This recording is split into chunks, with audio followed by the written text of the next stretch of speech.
பிரம்மம் மேருமலையைப் போல் அசைவற்றதும் செயலற்றதும் ஆக இருப்பதை காண்கிறான் விஞ்ஞானி.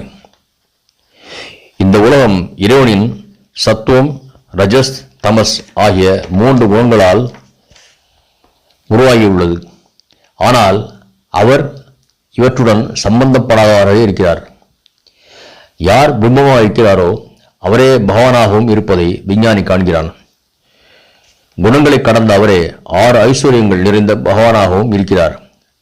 உயிர்கள், உலகம், மனம், புத்தி, பக்தி, வைராக்கியம், ஞானம் இவையெல்லாம் பகவானின் ஐஸ்வர்யங்கள். வீடு வாசல் இல்லாத பிரபு. இறைவன் 6 ஐஸ்வர்யங்கள் உடையவர். இவை இல்லாவிட்டால் யார் அவரை மதிப்பார்கள்?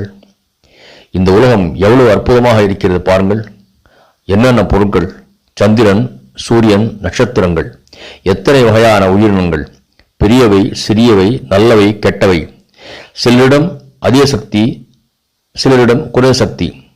இதை கேட்டுக்கொண்ட வித்யாசாகர், சிலருக்கு அதிக சக்தியையும் சிலருக்கு குறைந்த சக்தியையும் கடவுள் தருகிறாரா என்ன?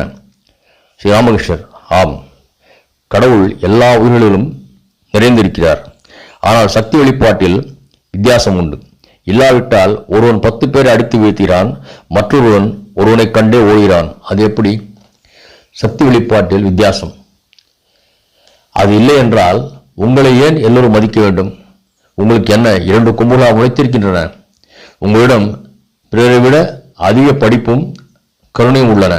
அதனால்தான் மக்கள் உங்களை மதிக்கிறார்கள், பார்க்க வருகிறார்கள். இதை நீங்கள் ஒப்புக்கொள்கிறீர்களா இல்லையா? வித்யாசாகர் புன்னகைத்தார். வித்யாசாகரிடம் அதிக படிப்பு, கருணை உங்களிடம் இருப்பதால் தான் மக்கள் மதிக்கிறார்கள் என்று சொன்ன குருதேவர், படிப்பதன்